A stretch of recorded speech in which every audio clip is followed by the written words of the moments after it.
Hello. So today I'm going to have another talk about how Tales of Shells in Dust came to be. When I have finished Battle of the Shells, of course, I had the big dream of seeing the fish in the natural environment in Lake Tanganyika, and even more impossible dream of filming them and making a documentary about them. Well, the time when I first thought about really going forward with it, I think it was probably around 2012, probably. I think so. I would be probably, yes, 2012. And the first calculations I did about how much money I would need, I had to check out the cost of cameras and the equipment, etc. And I had absolutely no knowledge about it. I hadn't filmed underwater yet. And in fact, I had dived. I didn't like very much the experience, and so I think I did it a couple of times. And so it's not something I particularly enjoy still today. So, but the first calculations ended up being a budget which was absurdly high for me and absurdly low for the making of a documentary, which was, I remember, something close to little above 100,000 euros. And so I searched for funding, and I got the door slammed on my face every time I tried to get the money for to go ahead with the project.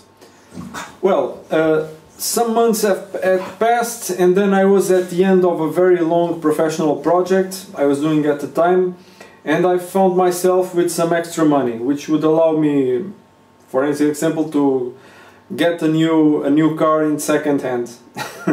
And at the time I thought either I get a new car in second hand, because the car I had at the time was really giving its last breath, or I do something about this crazy idea of going to film in Lake Tanganyika. And then I started sending a few emails out to some places around the lake that I thought could have some logistical support. And I focused mainly on Zambia, because that was the place where I could find the multis. And I received a couple of answers, and one of them started to look like it would make things possible to happen, which was with Ndolbe Lodge. They had diving equipment, they had the fish very close. They even sent me some footage of the fish, and then my first idea was to spend there something like 3 months. I ended up to make things possible to reduce that time to little over half that time. And so I started planning things up, see how the travel, how we would get there, the equipment that I would need, things I'd need to learn how to do, everything.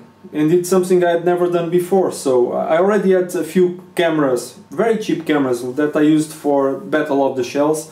I believe I had 3 at the time, Panasonic cameras that cost around 300 euros or something like that. And so those 3 I used, but I wanted to bring more cameras. And so I ended up taking to Lake Tanganyika 7 cameras. Of those 7 cameras, my idea was to get 4 underwater housings, and one of the other cameras would be some kind of cheap GoPro look-alike, which very poor image quality, unfortunately. That someone that I borrowed from a family member, and so I ended up ordering 4 underwater housings, the cheapest I could find, from a company in Germany. And unfortunately they were not very serious, because and I ordered them very well in advance. I received the package from them just a few days before leaving to Lake Tanganyika, and the package only had 2 underwater housings. I thought that, my God, what I'm going to do with just 2 underwater housings when I wanted to film the fish from different, as I did for Battle of the Shells, from different perspectives, and have cameras filming the family of multis while I had some extra cameras to film other places above and underwater.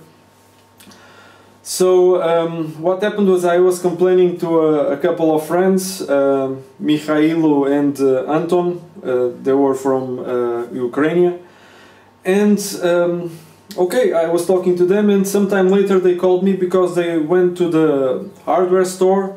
They bought some plumbing, some pipes, some acrylic, lots of silicone glue, and they called me because they were already working at it, and in a couple of hours they had built a couple of underwater housings.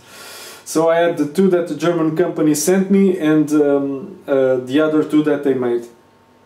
And so my idea when I thought about the documentary was to have cameras filming from different angles for as much time as I could. So I also had to get some extremely long duration extra batteries that I could place inside the underwater housings. I managed to get that, and so I was able to film from between 5.5 hours to 7 hours, depending on the camera and the batteries. And beyond that, the cameras, I needed some tripods, some memory cards, because I was counting that I would need to process something like between 200 and 300 gigabytes of footage daily. And I had bought my laptop, which it's not exactly a laptop because it was a transportable computer, I think, because it's a laptop that weighed between 6 and 7 kilos.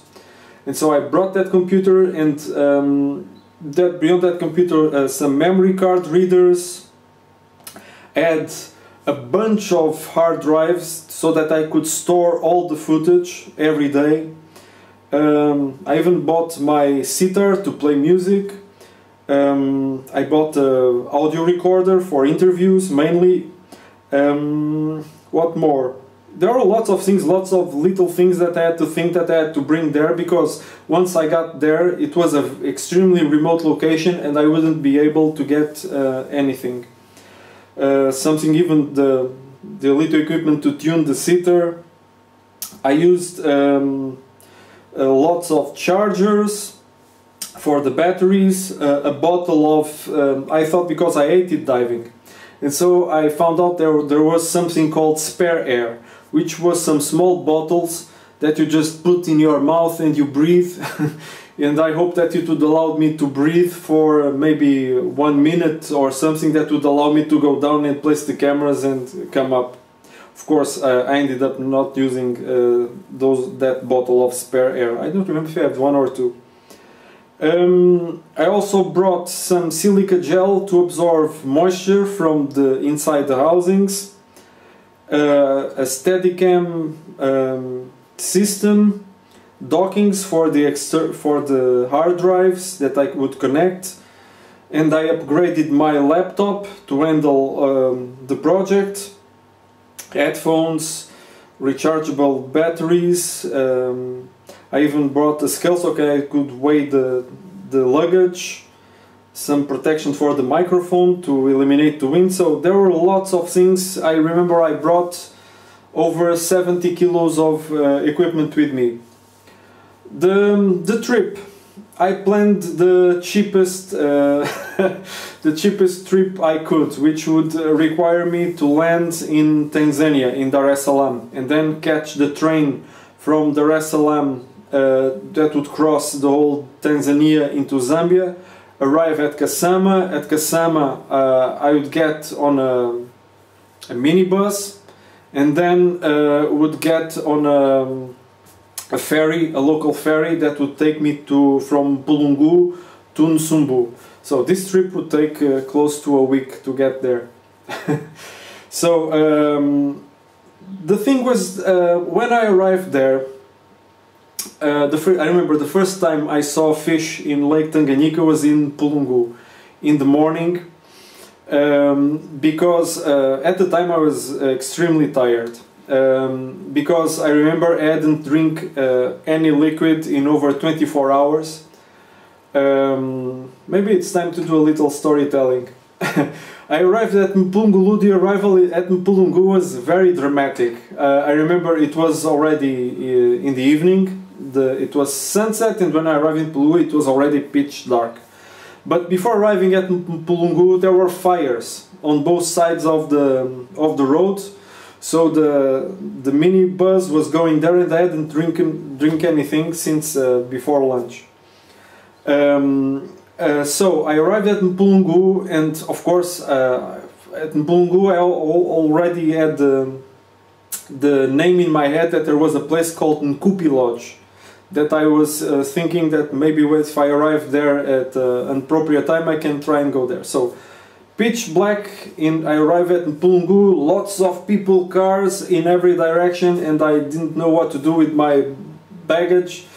And I just asked someone, a young guy, to say, listen, can you help me? I'm trying to find a taxi here to take me somewhere. Do you know where I can find a taxi? And the guy just looked at me and said, well, where do you want to go? I can take you.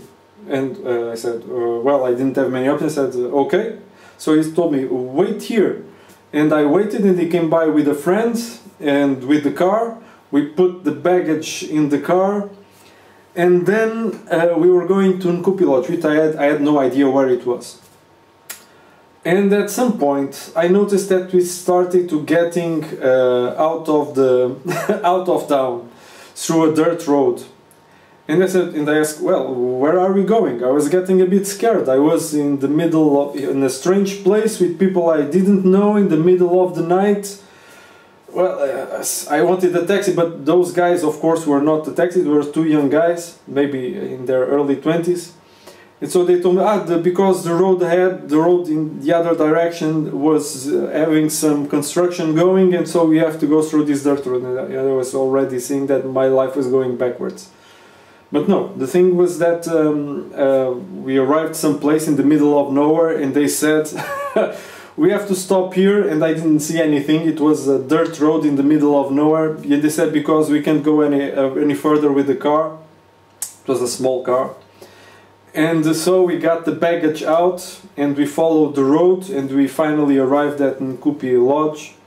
And there was a lady there. It was already maybe 10 in the evening or something like that. And I asked for a room. Of course, she had a room. And then I asked for if she had any bottled water, and she said no.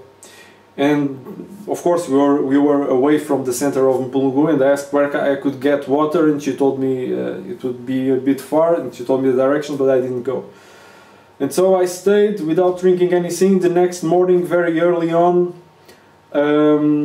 I knew that the ferry would leave very, very early, and I think there were only ferries 2 times per week, so I couldn't miss it. So I got up at something like 5 in the morning and tried to see where the heck I would catch the ferry. I found the place, ran back to the lodge, and asked some guys to come and pick my baggage and take me to the boat. And I entered the boat with my baggage, and it's a very funny boat. So all the baggage was at the front in a pile, and I was near, and then I thought, my God, am I thirsty? It was very hot even in the morning. And I hadn't drank in almost 24 hours because I was afraid to drink tap water. And so I thought, I'm going to leave my baggage here and go to try to find some bottled water, and so I did. I got out and I asked someone, where can I get some bottled water? The guy started explaining to me, go this direction, that, and then I stopped and said, listen, how much time I'm going to take? And he told me, well, if you run maybe between 10 or 15 minutes, and I told him, oh no. Well, the guy saw that I was feeling, I was in trouble, and said, listen, go back to the boat, wait there. And then he talked to a young guy, I think he talked in Bemba, and gave some money to the guy, and I wanted to pay for the boat, but the guy wouldn't accept the money. So I went back to the boat, and the young guy gave me, and he wouldn't accept any money at all, the same. So they offered me to go and get water and back. Extremely nice people. Well, and that was the first time I saw fish in Lake Tanganyika. I was looking over the board of the boat, and then I saw trophios. And the trophios were swimming in a very oily water. And I remember thinking to myself, and everybody goes to such extents to assure that these trophios have pristine water qualities and that they are kind of very frail fish, and here they are swimming in oily waters. And I remember it was the first time I saw them. And then of course I arrived at Nsumbu, and there was a boat from the people at Ndolbe Lodge to pick me up. And I didn't enter the lake, although the fish were right there in front of me, for the next days, because for me it was almost like a very spiritual experience to get inside that lake and see the fish. And so I wanted to have my mind clear of problems and of worries before I touched with my foot on that lake. And so I wanted to check if all the equipment was okay. And of course the first thing was that the power had many ups and downs. And of course, fortunately, there's some equipment to help stabilize the current, because I was thinking that all my equipment would fry very quickly. But then the first problem that arose at the time was that I was trying to use the hard drives that I brought with me, and they had docking stations that I would connect to my computer to connect the hard drives, and none of the hard drives was working, not one. And of course that that meant that I couldn't, because my computer had limited storage, and I was going to film something like between 200 and 300 gigabytes of footage every day. That was my estimate. So I desperately need all those, and I had, I think, 6 4 terabyte hard drives that I brought with me. I think it was so. 6 terabytes, 6 4 terabyte hard drives. Well, the thing was that I already trying to see if, how I could get new hard drives in Zambia. But then, well, I'm really ashamed to say this. The thing was that the hard drives weren't formatted. I ordered the hard drives, but I forgot that the hard drives needed to be formatted. So as soon as I had all the problems solved, which I think was a couple of days later, I finally entered the lake. And the first thing was that I was a very poor diver, still am. And the first time I dived, we went just looking for the multifasciatus. And at the time, when I was trying to balance my way behind Craig Zitko, which was the person that went with me to dive the first time, and I saw this big bower, which what I thought at the distance looked like Calypteros. Of course they weren't, they were Tetracanthus. And then I pointed at that place while I was going with Craig, and I said, no, this is the place I want to film for the weeks that I'm going to stay here. I thought to myself, this is perfect. I saw there were a few families of multis living around that big bower, which I thought that Calypteros, but no, they were Tetracanthus, and I thought, well, two great shell dwellers to tell stories, this will be perfect.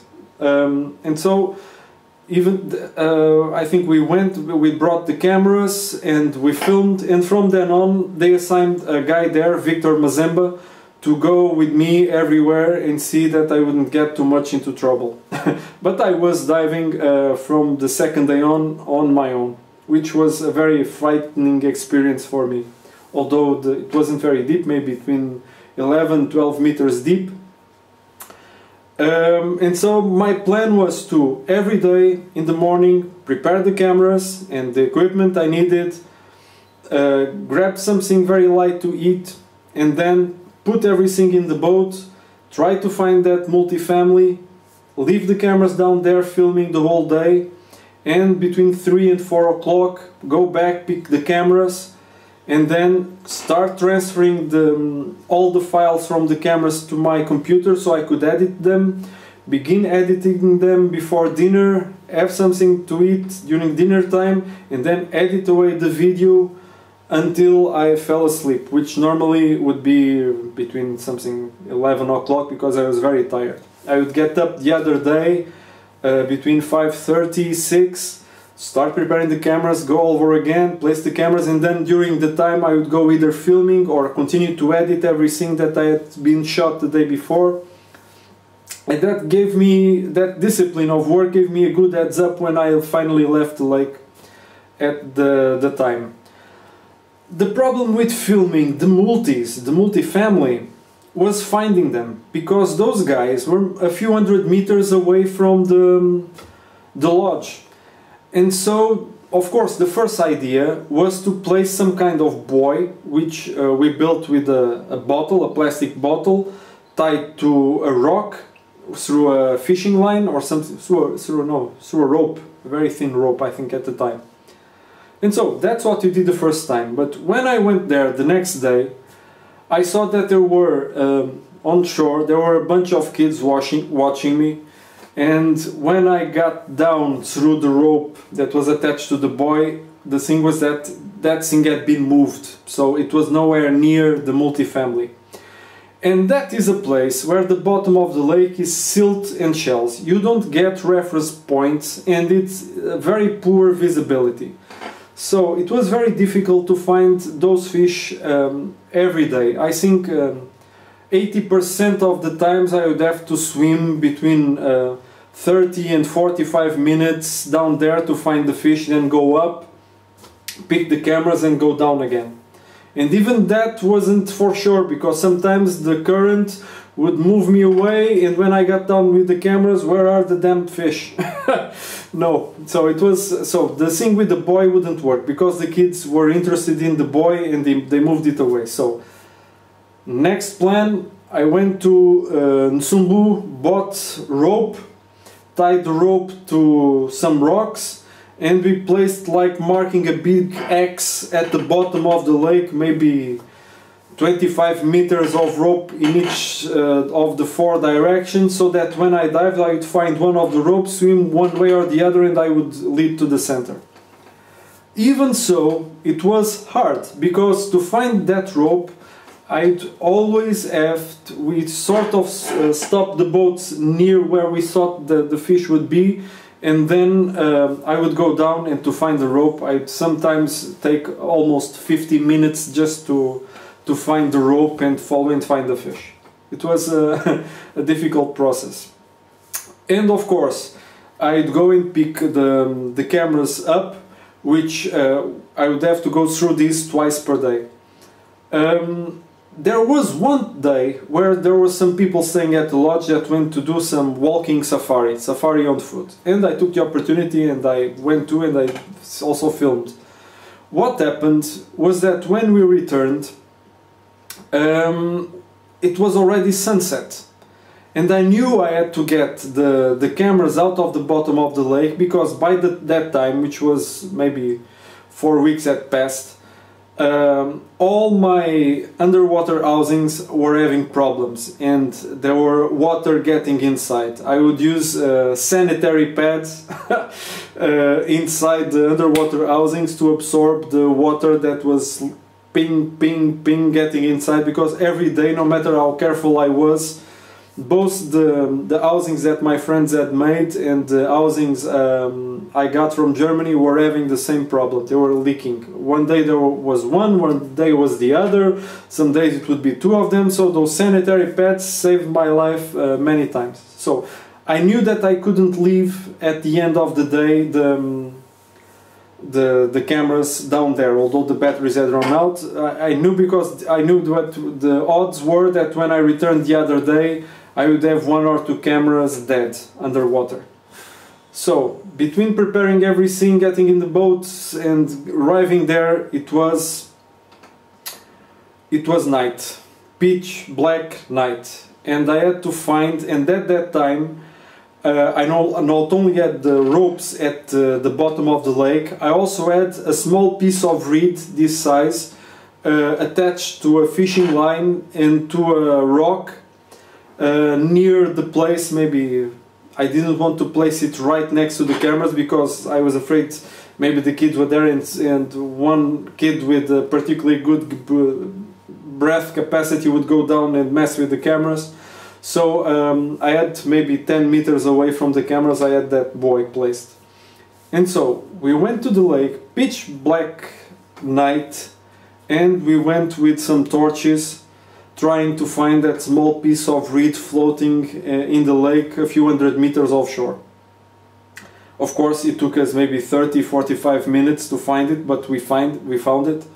And then I got in the water, and I was extremely afraid because of course, you know, there are crocodiles, there are hippos in that lake, and those Ndol Bay is very close to the Nsumbu National Park, where those animals are protected and are in fact quite abundant. And I saw the hippos going back in front of Ndol Bay Lodge, and I had filmed the crocodiles. That precise day I filmed crocodiles. So I was extremely afraid to get in the water, and so I had a small torch. I got in the water. I was panicking, but I went down following the fishing line, and then I only realized I hit the bottom of the lake. When I hit the bottom of the lake, it was like a bomb that exploded because all the silt went up and I couldn't see 2 hands in front of my face. So I had to sit at the bottom of the lake with the torch waiting for the silt to go down and for me to be able to see something, so that then I could find in God knows what direction, the 10 meters away sort of, the cameras would be. And so I stayed for a few minutes there, afraid of something coming down there, a croc or a hippo, because I was with a torch saying here I am. But the torch was attracting at the same time hundreds of insect larvae. And it's like that footage you see from underwater at night when you see lots of things moving around. Lake Tanganyika at night, it's like that. So it's only that instead of crustaceans, I think it's mostly insect larvae. So what happened was that all those hundreds or thousands of bugs were coming towards the light. And I didn't use, because water was very warm, I didn't use any kind of wetsuit. I just had the diving vest, some swimming trunks, and that was it. And so all those animals were crawling all over my skin, everywhere, face, belly, legs, arms, everywhere. They were everywhere. And I felt them biting, small bites, and crawling all over me. And at the same time, I was terrified about a croc or a hippo appearing. That to say that during these times, time stretches. Maybe it was just a couple of minutes, but for me it felt like an hour that I was down there waiting for the silt to clear up. Probably something like between 3 and 4 minutes. And then I finally started swimming in a spiral, trying to find the cameras, and I found them, came up, and it was one of the most petrifying experiences in my life, being alone down there at the bottom of that lake. I eventually lost the cameras some days later, but other than that, I can't believe how well everything went. Very uneventful in terms of bad things happening. I am amazed how things went so well. I managed to film close to maybe 500 hours underwater, both from the family of multis and other places, and a lot of the writing was already done. My plan was to finish the 7 chapters maybe in 3 months after returning. And when I returned, things went very fast because I already done a lot of editing while I was there in Lake Tanganyika and writing. I remember that the name Tales of Shells and Dust came when after I was returning with Craig from the first dive, because the visibility was so poor. that was the name that occurred to me while I was talking with Craig, Tales of Shells and Dust, and so it stuck. I think it's a very nice name for the series. And of course, then when I returned, at some point I ran into problems and things started getting more slowly. And those problems were more creative problems than technical. They weren't technical problems, they were creative problems. Of course, this is a humongous project. I'm dealing, sometimes I try to check, over 30,000 files. Most of them, well, a great deal of them are video files. And so for me to try to find, I know that I have this thing that I filmed, but to try to know where it is in the middle of those files, normally it takes a great deal of organizing. If I get away from the project for a week or two, I have to spend a few days trying to get myself acquainted again with the file system, to try to see how things are organized. It's not very forgiving in that matter. This thing has taken me a great deal more time, because by now 5 years have passed since I was in the lake. By this time, 5 years ago, I was still filming in the lake. And so it never occurred to me that it would take me so long. Of course, I had a kind of creative block when I got to the 4th chapter, and I couldn't find my way out. I couldn't make a way, because the structure of the documentary is complex, because there are lots of storylines going on. You have the storyline of the family of Multis. That's one, in which he tells his own story. You have the storyline that is the kind of more regular documentary about the animals in the lake, the other fish, how they solve. My idea was, how do they solve the same problems that family of Multis is solving, how they deal with the same problems, like taking care of their young, feeding, territories, etc. There's a third storyline, which is the interviews I did with the people from that live around Lake Tanganyika, and how they deal with these same issues. And there's also some interviews I did with Craig Zitko about conservation issues. So I had to intertwine these storylines and make a coherent story. I try to plan it. Some you can, some you can't. You are subjected. For instance, in the case of the Multis family, I was subjected to the story they were telling. Whatever you see in that story is chronological. I didn't move things back and forth. And so that is that was difficult. And in the 4th chapter I couldn't make things make sense for a long time. And it became a bit frustrating. A lot frustrating. And recently, when I found my way out of that chapter, again things start going very fast, because I already knew where I was going. I already knew sort of the kind of ending I would have for the film. So I had a goal. I knew I started here and I had to go here, and so I had these points already got this way, so I knew how to get there. Of course, having this time passed, and especially the last chapter got a different component, as you'll see hopefully soon, that I didn't plan to be so strong. So in a way, I'm glad I had the opportunity to include this part of the story in the last chapter, and it couldn't have happened because I wasn't aware of certain situations as I am now. That allowed me to include that kind of story to strengthen, not include, because that was always part of the deal, that part of the story. It's difficult to try to talk about this without giving too many spoilers. But the fact is that having spent so much time changed my perspective, not only on Lake Tanganyika, but in the world really. 5 times is a lot of time.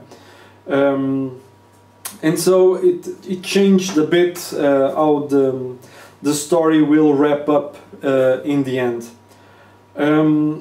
This was a huge amount of work. It's something that I think I did it at the limit age I could have done it, because right now I don't think I would have the stamina, the guts, the courage, everything that you need to to do something like this. I'm now I think in over a year I'm going to be 50 years old, and I couldn't think about myself going through some similar process, at least by myself alone.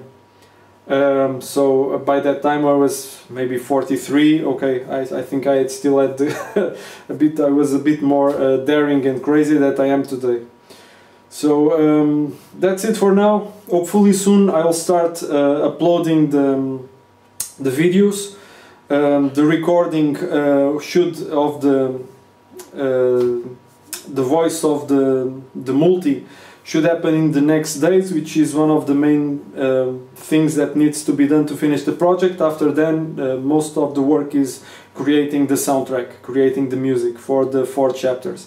And I'm going to use, my plan is to use this feature from YouTube called Premiere, where you can then set a date for each chapter to launch, and then be there and hopefully talk to a few people that may be watching the video for the first time with me. Okay, once again, thanks for watching. See you soon.